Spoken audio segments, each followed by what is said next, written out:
All right, everybody. Welcome. This is your boy Jay coming at you live hump day with part 8 of the series on how to attract money by Dr. Joseph Murphy.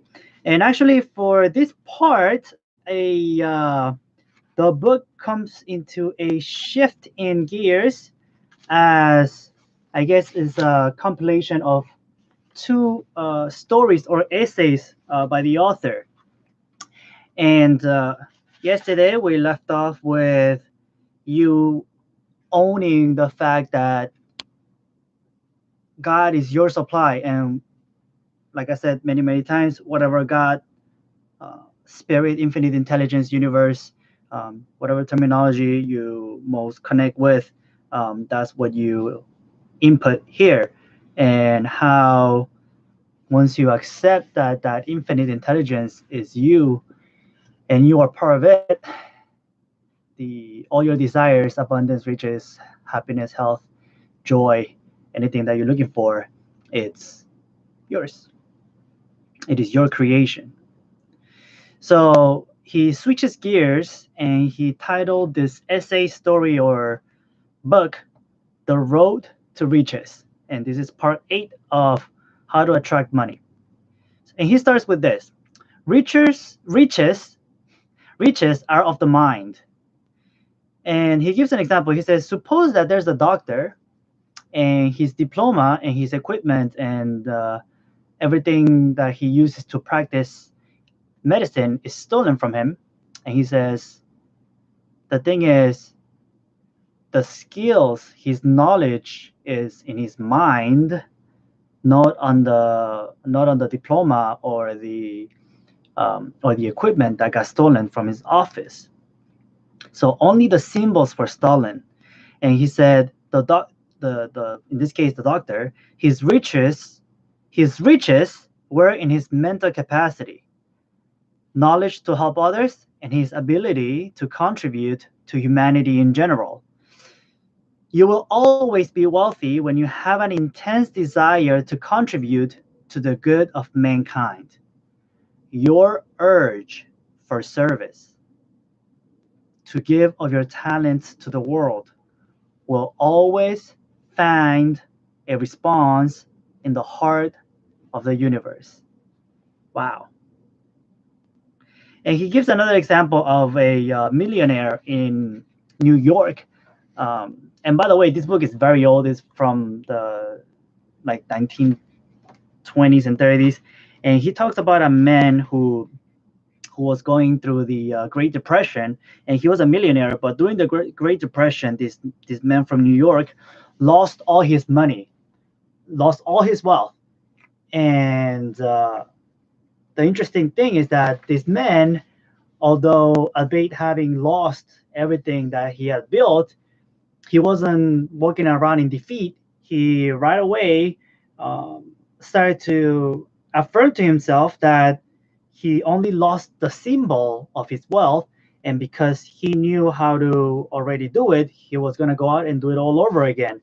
And he shares about how this man was very acquainted with a passage from the Bible, which says, which is the story in John.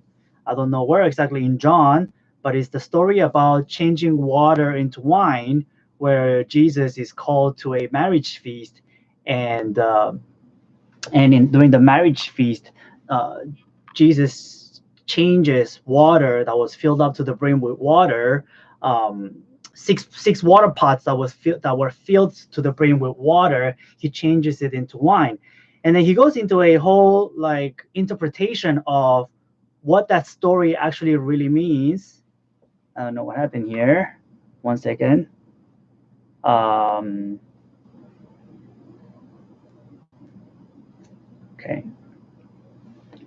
All right. My live on Instagram suddenly decided to stop. Give me one second. Let me restart it.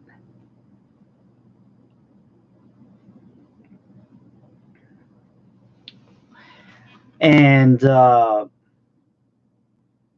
and yeah, and he goes into a whole story about what happened what the story means, and he's talking about how wine is uh, is actually in the Bible. It means the manifestation or the realization of your desires and your urges and your plans and dreams and propositions. And water is, it refers to your mind or consciousness. And he says water takes the shape of any vessel into which it is poured.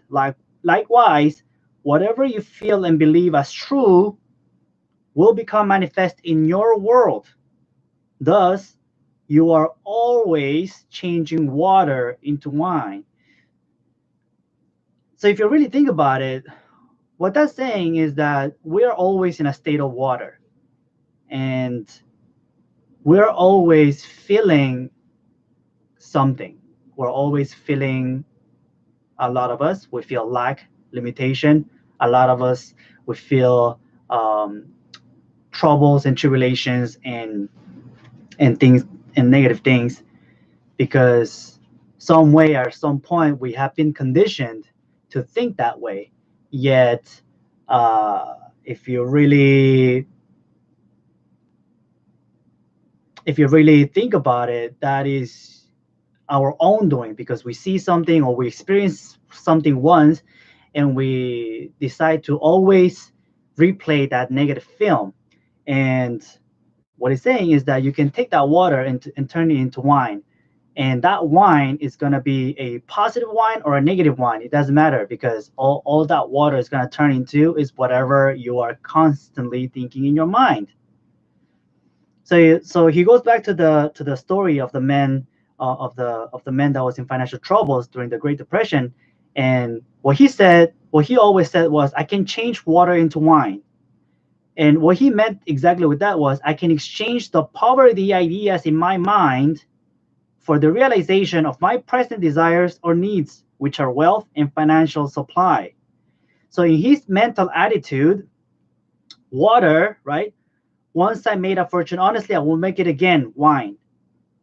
You get that? It's like his mental attitude, which was water, was constantly thinking about how he was going to make, how he already possessed, and he knew everything. He knew um, how to be wealthy. And because that was his consciousness, constantly he literally uh, was realizing that idea over and over and over, right? Um, so that is exactly what I wanted to share. I think if I keep sharing, it's gonna get really like long and deep. And so what I really want to invite everybody to think is this: um, you have the capacity to make invisible ideas, urges, dreams, and desires visible, because the simple truth is that there is a universal law, and it's the law of mind.